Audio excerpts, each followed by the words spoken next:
Good afternoon, everyone. Good afternoon. Good afternoon, madam. Good afternoon. Good afternoon. Okay, dear Toastmasters, Gaveliers, and my dear guests, welcome to the Art of Debate session, which is a session given to the new members, the Art of Debate. The mission of a Toastmasters Club is to provide a mutually supportive and positive learning environment in which every individual member has the opportunity to develop oral communication and leadership skills, which in turn foster self-confidence and personal growth. The basic ground rule of the Toastmaster: please put your microphone on the mute unless you are speaking. Avoid the usage of topics, sex, politics, and religion. With this, let me welcome our president of the JSS Toastmasters Club, Toastmaster Udayalakshmi. Thank you so much, Avina. Good afternoon, everyone. And thank you all for being here this afternoon instead of probably a cozy nap. You are here to learn something. It's great that you all are here. I extend a warm welcome to DTM Sujit Sukumaran, who has accepted our invitation, and he is here to enlighten us on the art of debating.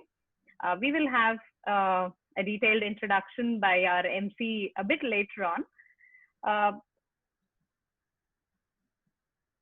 Okay, just give me one moment. There's some problem with my screen sharing.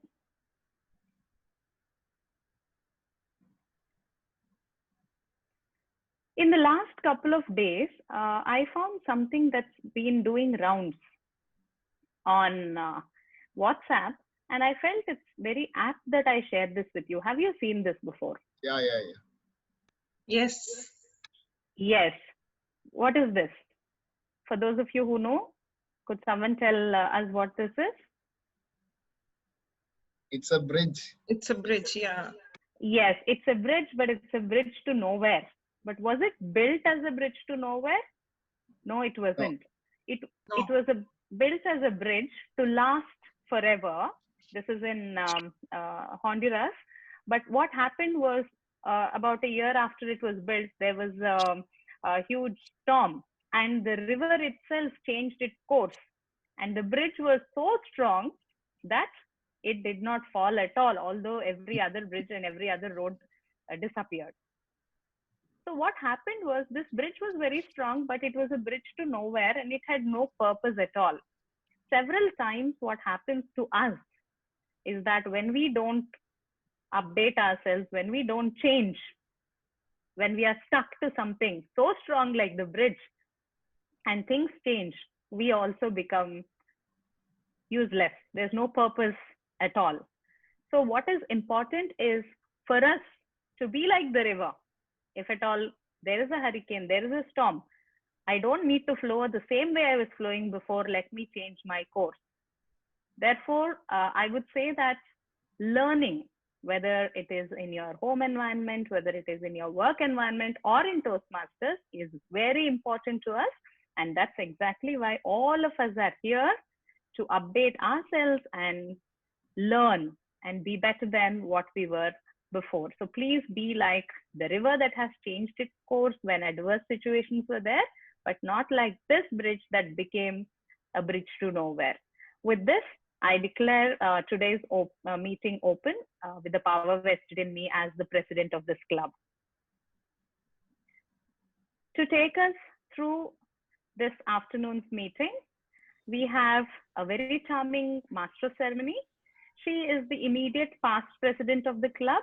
It is an understatement if I just say that she is a member of Toastmasters and she is the immediate past president, because she is one of the Toastmasters who has done globetrotting in the last couple of months, may not be physically, but virtually, attending meetings in several other clubs and adding the learning to her repertoire. I welcome Toastmaster Jyoti. Toastmaster Jyoti, the virtual stage is yours. Thank you, Toastmaster Udaya. I'm really humbled and honored with such a wonderful and beautiful introduction. Thank you. Good afternoon, ladies and gentlemen, and a special good afternoon to our DTM Sujit Sukumaran. Debate and divergence of views can only enrich our history and culture. Today, we are immensely elated to have DTM Sujit Sukumaran amid us to tell us how to be our best as debaters with a special education session on debating. To introduce him, I need to introduce him, and that's a bit tough for me because I have a huge content with me, but I'll still try to do justice to his personality. He is a Toastmaster since 2006. He's a double DTM in Pathways and Traditional. He's perhaps the youngest district director at the time of District 20. He's a member of 2 clubs, TGIS and Star of Arabia. The last but not the least, and the most beneficial for all of us at the present scenario, is that he's a debate coach for World Scholars Cup and ranked in top 10 globally. Wow, what a portfolio. We welcome you, sir. Ladies and gentlemen, please help me welcome DTM Sujit Sukumaran to take over the virtual stage. Over to you, DTM Sujit. Thank you, everyone, and good afternoon. We will now go to the presentation. Let me pick up the share screen and set up everything. Yeah, here we go. I hope you're able to see what I'm able to see on my screen, and I'm now going into the slideshow view. So yeah, so you're able to see me and the title slide on the screen right now. Yeah, great. So when you look at debate, as you understand, there are various connotations or interpretations of the term debate. It basically means that both of you or opposing and proposing parties come together to ideally brainstorm and present what their points of view or what points of view they've been given to present in front of an audience and perhaps a jury who will then seek to be convinced as to which side's argument holds more ground. Now, the important thing in debate is that no side is right or wrong. It depends on the interpretation of what moral ground and point of stance that you take that will determine the outcome of debate. Now, so much said for what debate is as a discipline. Now, when you come to competitive debating, you have multiple styles, of which in Toastmasters, we have something called the Toastmasters International Debate Rules and Guidelines. They have a Toastmasters International Debate Handbook, and most of the debates we follow in the clubs are based on this particular format. So in the course of today's education session, what we will do is I will take you through what the basic fundamentals of debating is, a bit about how to research for content, some speed hacks in terms of what you need to learn, and then I will talk about a bit about the rules and regulations in a Toastmasters debate format from a judge's point of view. And then we will close out. If we have some extra time, we'll also take some questions. So at each slide, when I go through the concepts, if you have questions, please keep your notes ready. I will give you 10 minutes at the end based on my time so that you can ask me questions. So whenever you look at a debate, now the first and most important thing is to remember the CEI formula. Every debate, you are given a point of view to take on a particular topic. There are 2 sides. One is the proposition, the other is the opposition, or it is called as the affirmative and the negative. Depends on which style you are debating in, but these are the main common names used. Now, every topic has 3 components. One is the claim that you make as a team with relation to the topic that has been presented. The other one is the evidence, meaning what are the sources, statistics, support reference materials, quotes, analogies, or stories that you are presenting to back up or lead credence to your claim. And then the last part is the impact. After doing all these things, the proposition or the opposition supporting with the due evidence, are you able to make a proper impact on the audience that is desired? Now, audience can be two. Most of the people think audience is only the audience who's listening to you. So people get carried away if people clap and scream and hoot and shout and come and hug you and say after the debate that, oh, you are amazing, I think you should win. And then you will never place in the top 3 even, because the judges think something else. So sometimes you can do a brilliant debate, lot of verbiage, great vocabulary, amazing stage presence. You can be like Shashi Tharoor or somebody who is in parliament debating eloquently, but still you will lose. Why? Because you don't pay attention to the rules. The number one thing is, if you need to win in a debate, you need to start thinking like a judge and you need to start understanding the rules. Because if you don't understand the rules, what is going to happen is you are going to do a debate which you think is great, but nobody else thinks is great. And that's very essential. It's like preparing for an exam where you don't know the questions in the paper. You have prepared your answers no matter what the questions are, and you're expecting full marks. That's not going to happen. So remember the CEI formula: claim, evidence, and impact. This is number one. And of course, don't forget the cousin brother of that, the ICI formula, which I have not mentioned here, but that is core for any kind of speaking, which is the intent, content, and impact. ICI, that is a different formula. Why are you saying what you're saying? What are you trying to convey with that? Content, in terms of what kind of content are you using for it? Sometimes if you use content which is not understandable to the audience you are presenting, there's no point. And impact, like in your audience composition, are they more likely to be swayed by emotional arguments or by factual arguments or by statistical arguments? See an adequate balance of this according to the judging criteria and your ability to convince in terms of conviction. You as a person, the position you are at, whether you're in the opening, rebuttal, or closing, and how well you can articulate that, pick and choose your argumentative stance accordingly.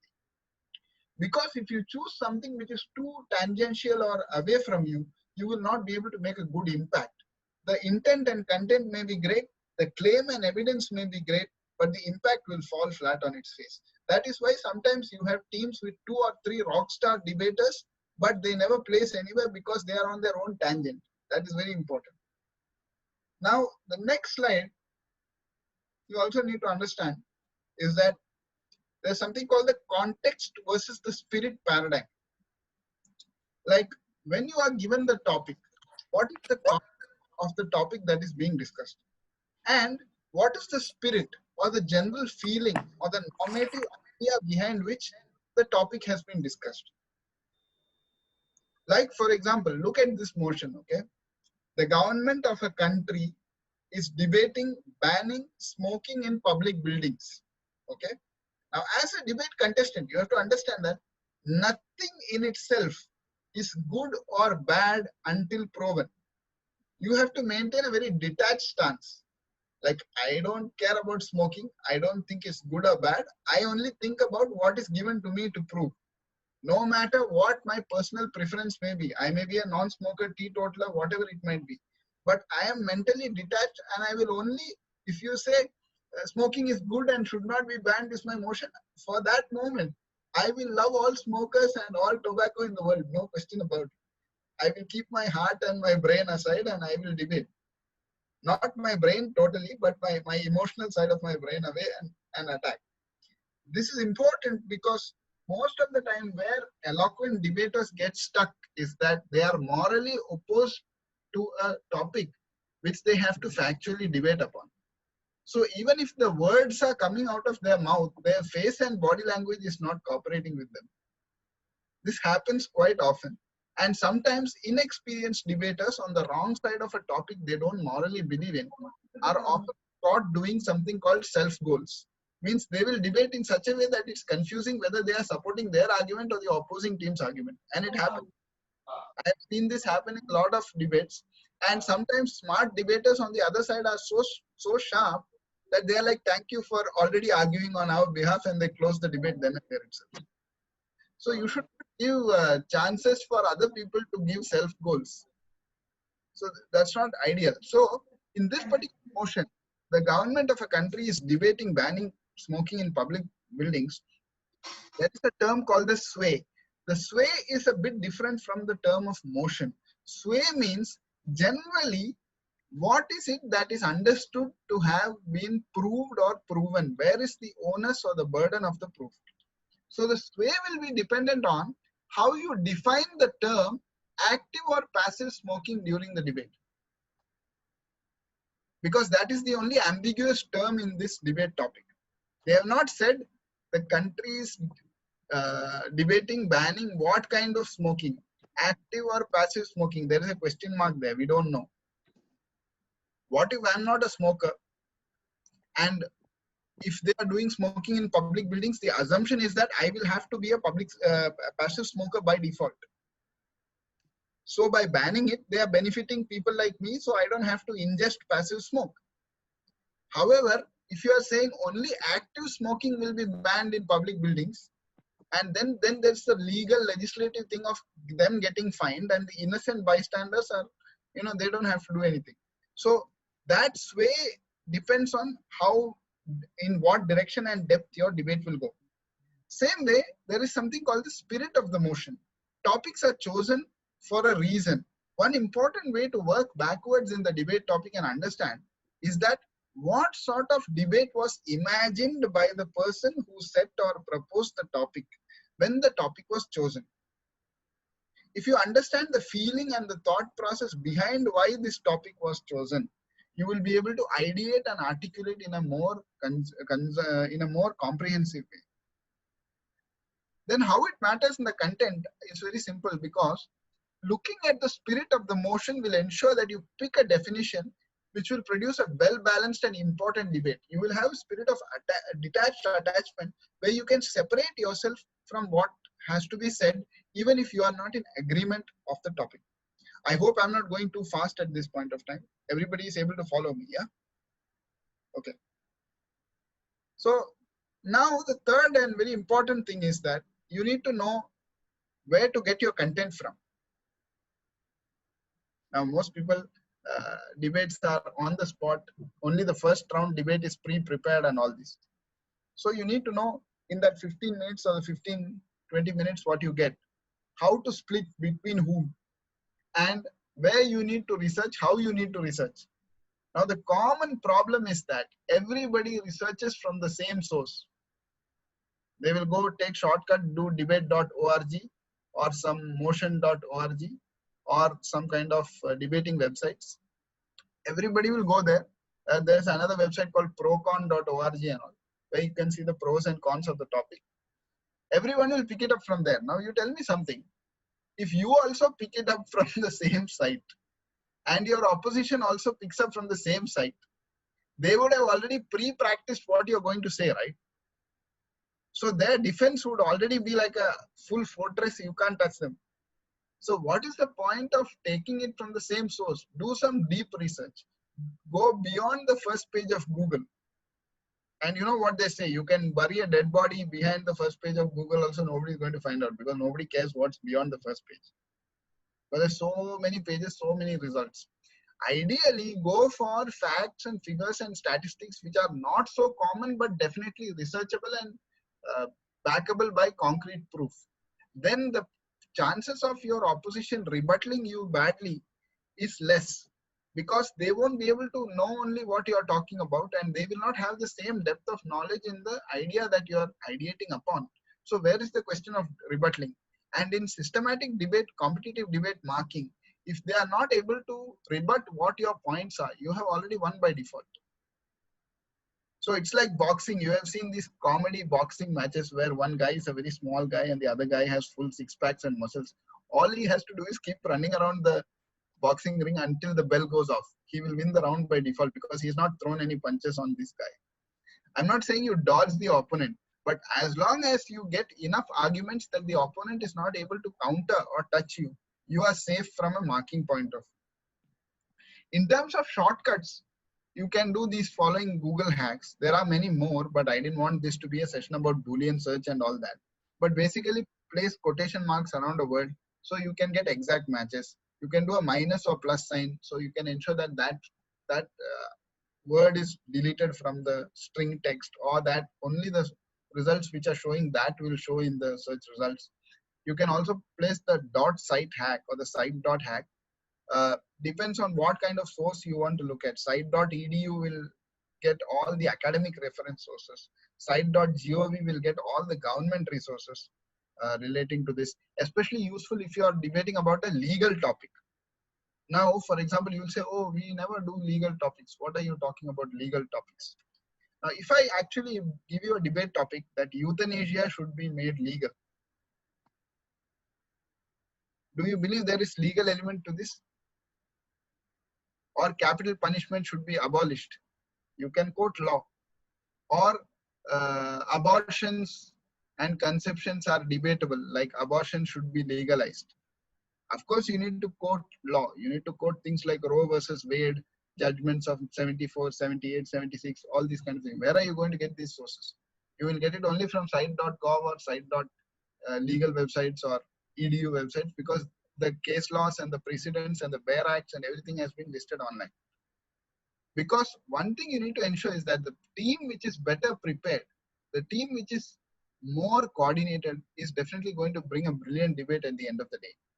If you do some lackluster research and you are relying totally on your charisma and your vocabulary, that's not the idea of a brilliant debate.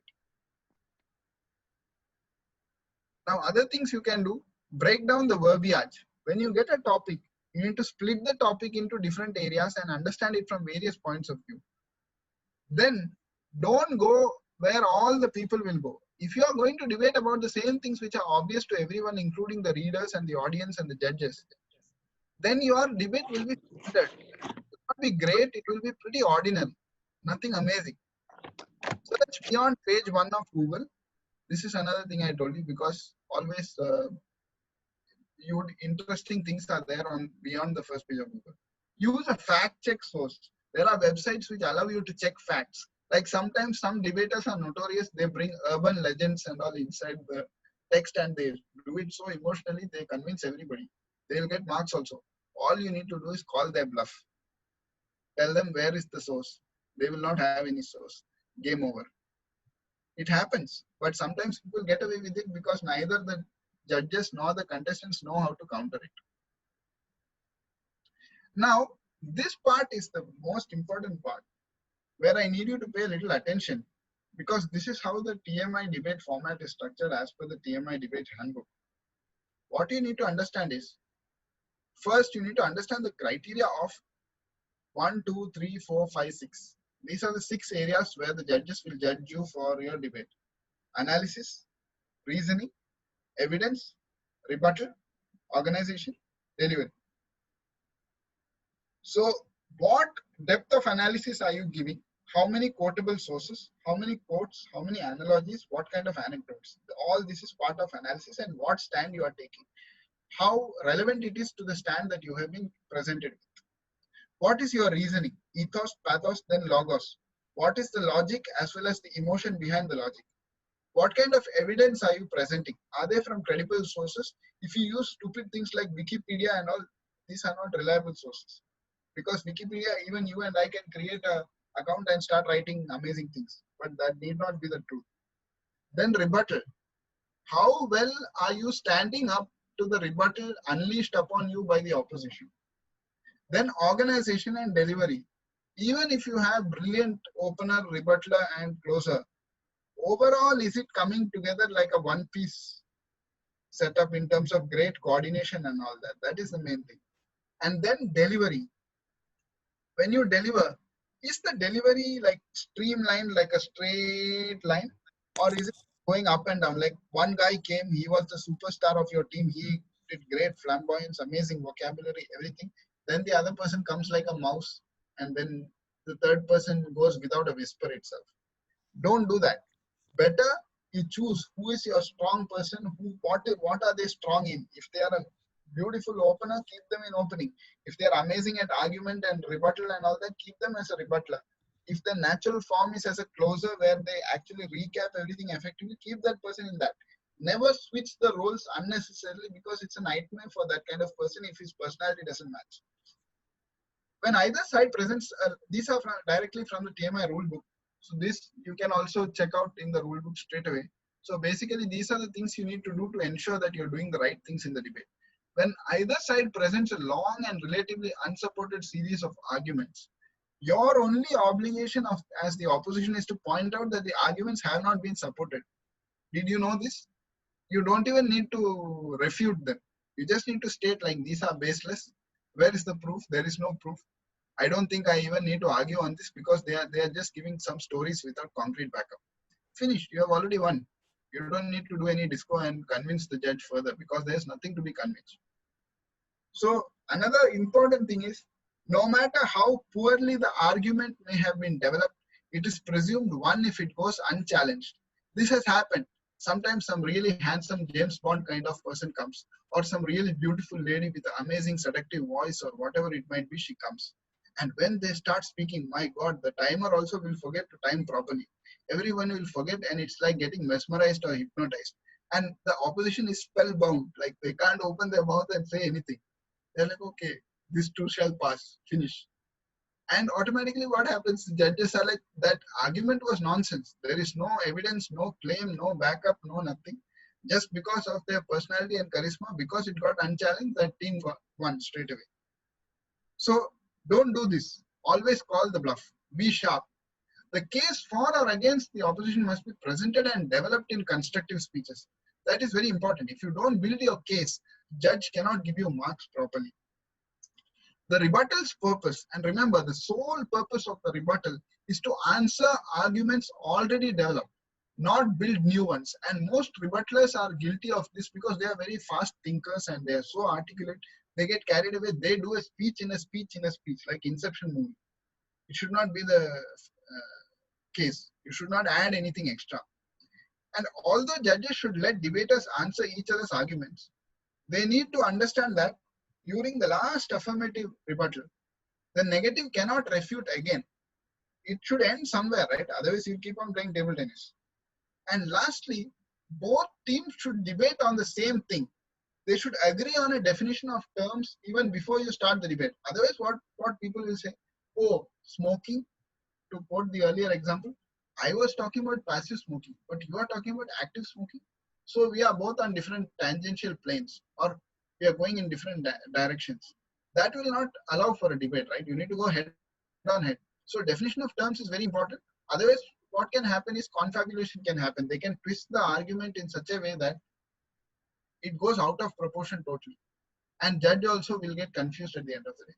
So these things should be strictly avoided. Now, certain resources are also there. You can have a look at these resources if you need help with regards to the debate session person. One is debate.ubm.edu. It's a university website.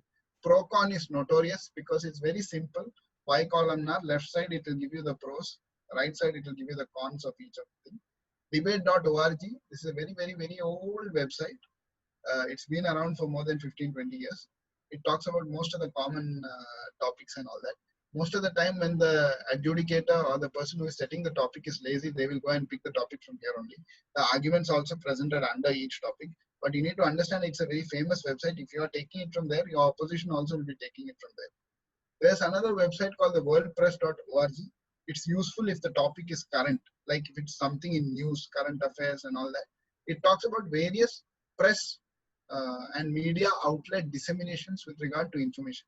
Advantage of worldpress.org is that it is a non-partisan media outlet. Means it doesn't present any biased information based on what the reporting agenda of the particular press media outlet is.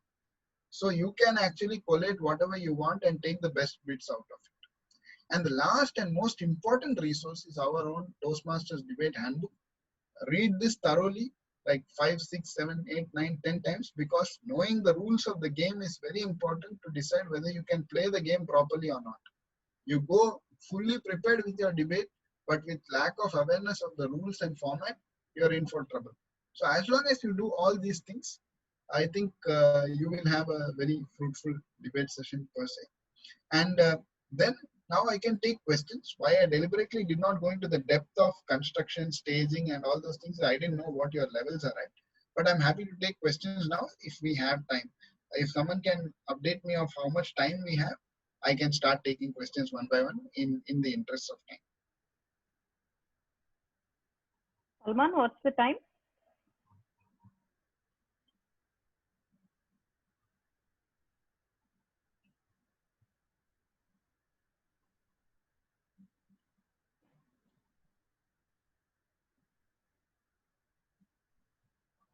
I think we have 7 minutes more as per the 40 Yeah, minutes. we do have time. I'm not sure. The timer is not able to respond, I guess. Okay.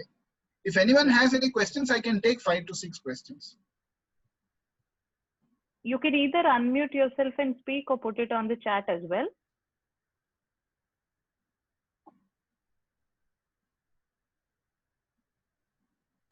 So I'm waiting. Hi, sir. Hi, sir. Good afternoon. Yes, hi, Chalaya. Yeah. So what kind of the evidence are we supposed to give, sir? The evidence in the sense, what kind of the evidence? I see if I'm arguing on, if I've done my research on my own, so what kind of the evidence I should give? If we are taking it from somewhere, it is possible for us to give an evidence. So I'm doing it on my own, and then I'm researching, I'm thinking, and I'm giving on my own. What kind of the evidence which I have to? First of all, in debate, you are encouraged not to do anything on your own. It's not physics or chemistry that you're doing an experiment and discovering something on your own. Nobody is allowed to be Galileo or Newton or anything like that during a debate. You have facts. You are supposed to research it from authoritative sources and give it on the basis of research.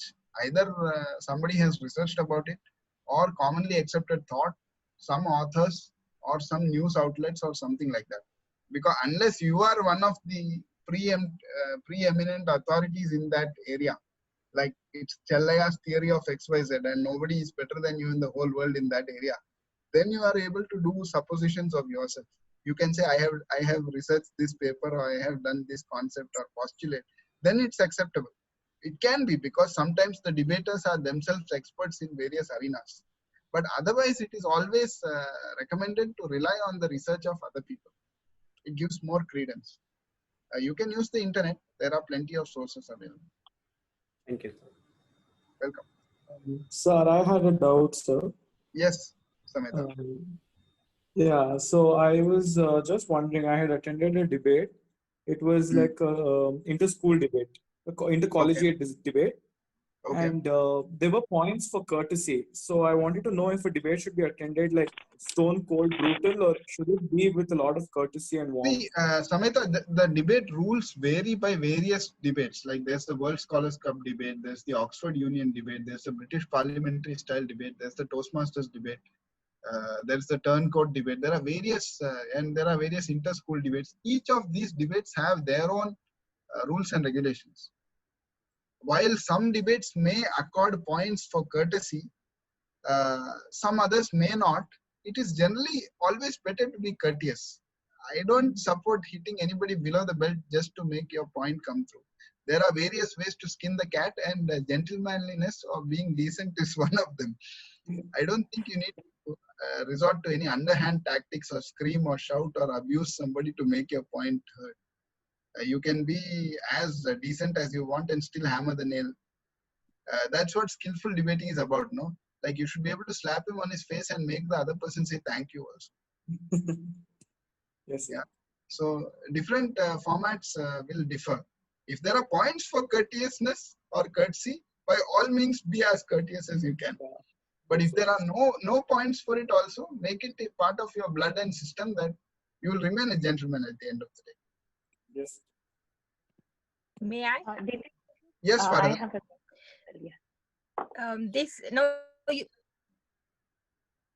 Wait, was it Udaya or Varada? Both of your panels lit up, so I am confused.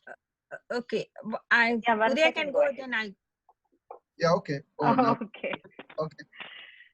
Okay, fine. So I have a question. There are times when we research, we find information only about a certain side of the argument. And the other side feels I don't have enough info. So what do such teams do? Do you have any tips and tricks? Sure. Can you give me an example, please?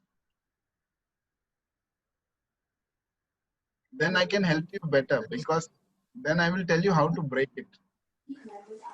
Okay, just give me a moment, then I'll get back. Yeah, maybe something like you put your child in hostel from LKG. which Okay. no one can accept. If they give a topic like that, then how do we defend Okay. it? Yeah. Is that what you meant? Why no one can accept? I mean, you see, you're getting emotional here. You're already taking a stand prior to the debate. This is rule number 1. You don't take stands. You deal with the stand you are given. When you say no one can accept means who I can accept. I have a child. I will put her tomorrow onwards in boarding. I have no problem with that. Okay. Yeah. As a debater, the prima facie rule is that your opinion or perception of a topic should not become your opponent's reality. That is very important. Yeah. Because the moment you do that, then you are stuck. You're yourself digging your grave in terms of losing the debate because you're already gone with a headstrong thing into that. Yeah. Yeah. But having said that, now if you say nobody can accept, one therapy for people like this who are in one unidirectional thinking is start by debating the opposite. Like take the other side of the topic and imagine you were given the other side which you are so against.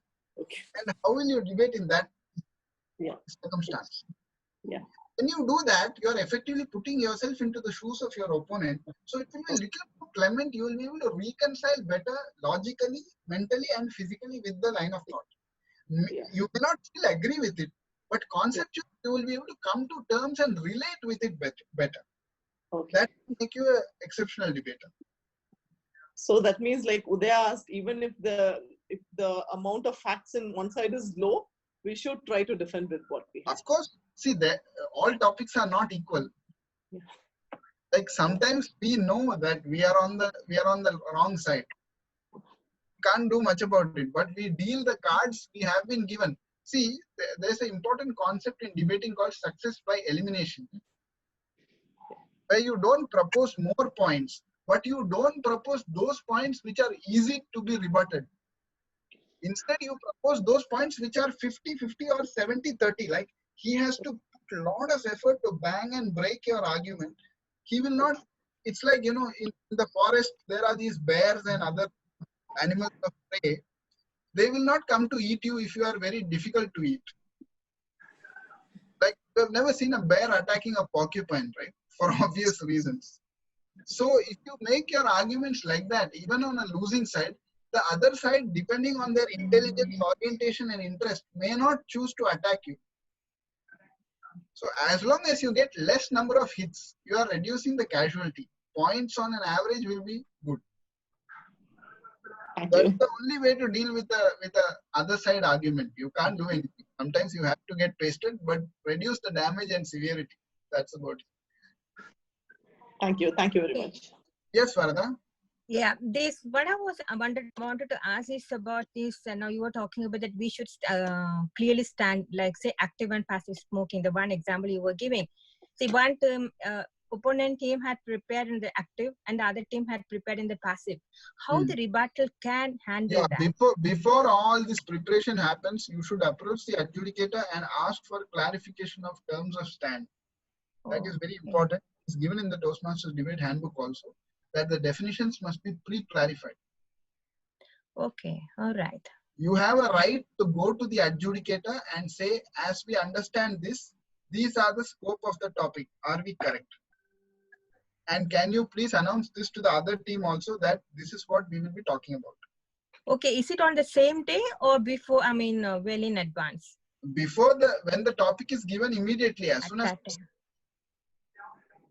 Because then there is no scope for ambiguity. Now there's a problem.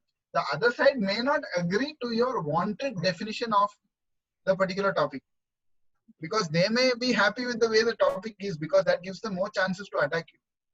But if you are able to reconcile in the beginning itself, that is automatically winning half the debate.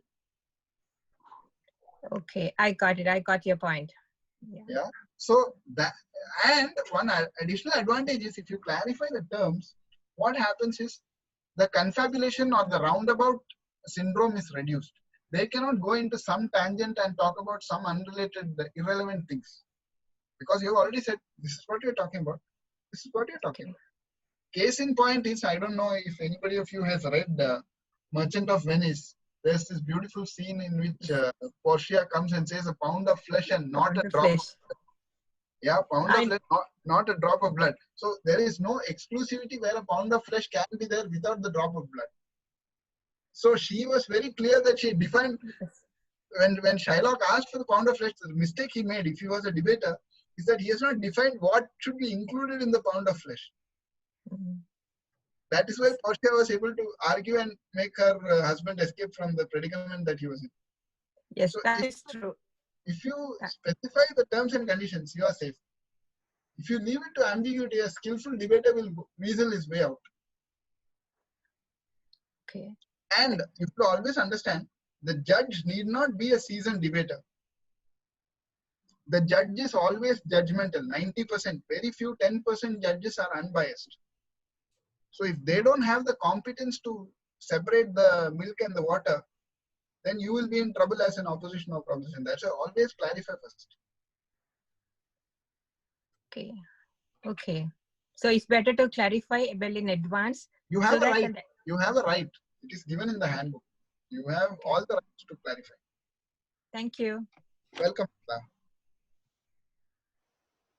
Anybody else? I think we can take one more. Yeah. Then. We have 4 minutes. We have 4 minutes. Okay. Very good.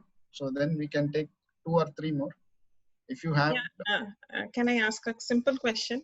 Sure. It sounds silly, but I really want to know about it. No questions are silly. Go ahead.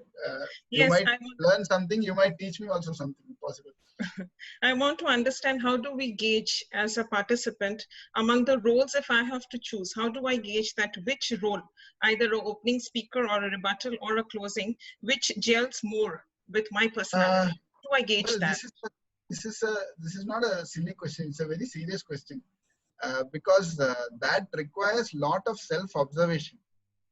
It takes years of debating to understand what your native speech or what your native character is like. Like fundamentally, if you are a person who thinks very fast and enjoys talking a lot and loves critical examination and argument, by nature you are a rebuttal person. Okay, now because I have defined rebuttal first, you know where my sympathies lie. Okay, if you are a person who is very good at, you have an amazing personality, like some people, they are so good at debating. Before they speak the first word itself, they are so handsome or beautiful. They come and stand on the stage itself, 50% debate is won. Because their spine is erect, they are looking like they are passing out of military academy and all, like solid charisma. Like even when they pass, the air that they carry with them is like, oh my God, champion has come, we are getting afraid.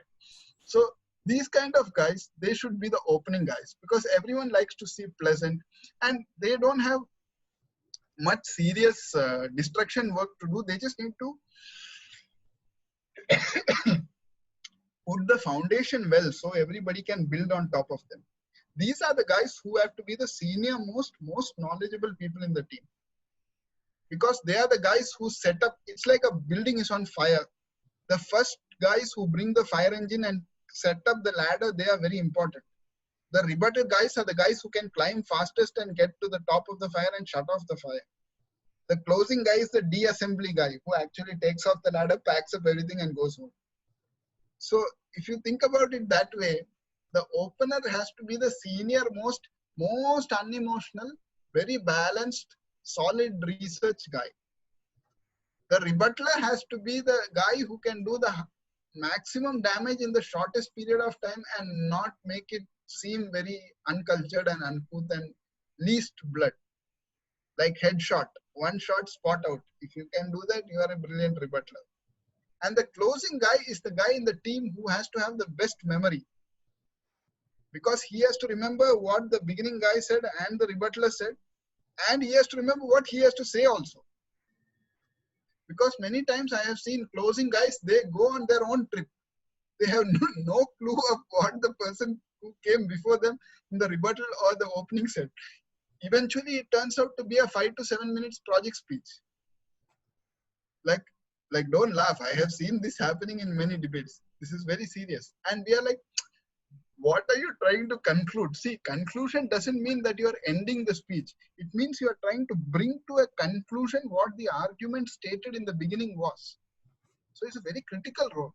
So all three are equally important in their own way. You have to map which one matches your personality and choose accordingly. And yeah, you change. Like when I was younger, if you asked me, I would have said I love rebuttal, everything.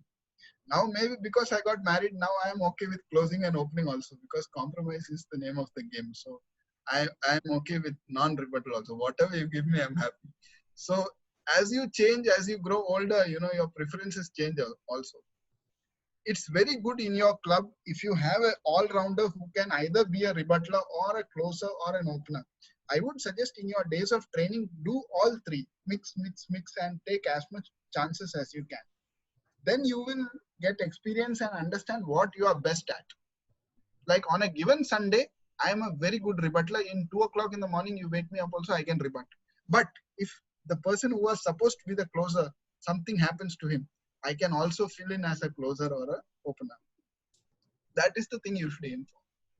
But that will come only through practice. I have not seen you speaking, so I don't know. If I observe you guys for 7-8 debates, then I will form a profile. I can tell you, you are strong at this, you are strong. Certain times it's very essential, because sometimes you may not know you are a good rebuttaler or opener or closer. You need validation to come from. Like many famous debaters in our district, they were in wrong roles. It's like cricket. You send a brilliant batsman 4 down, 5 down, what he is going to do. So the correct position is also very important. That's why some debates, they have a rule that some guys who are very, very, very powerful, they can't represent in the same position more than 2 debates. Because if you put them in that position, they will keep on winning. That is not fair. You should give equal chance to all the teams. There are some debates with that rule. If you start first opening debate and the second debate as a rebuttaler, third debate compulsory, you have to change to either opener or closer. You can't rebut again. So it depends from debate to debate. Last question, please. If there is. Jyoti, did I answer your question? Yes, definitely. You gave a deep insight with real life applicational stories. I've understood. Thank you, sir. Very good. Thank you. Last question, please. If there is a last question, otherwise there need not be a last question. Anyone? I see so many Gaveliers. Gaveliers don't have anything to ask.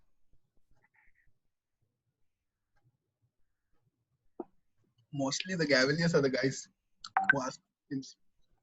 But yeah, okay. If nothing is there, good to see you all. Hope the session was insightful. If you need the presentation, I can send it to Udaya. You can use it. But, the presentation alone, I don't think will make much use. It's a collection of text. Debating is more about doing rather than reading, as is with speaking or any of the other art. It's like saying I can learn about swimming by reading a book. Some people say, no, yeah, it's not enough to read the book or sit on the side of the pool. You have to jump into the pool. I think little differently. It's not even enough to jump into the pool. Before that, you should remove your clothes. You should need to know how to shed your inhibitions. That is very important.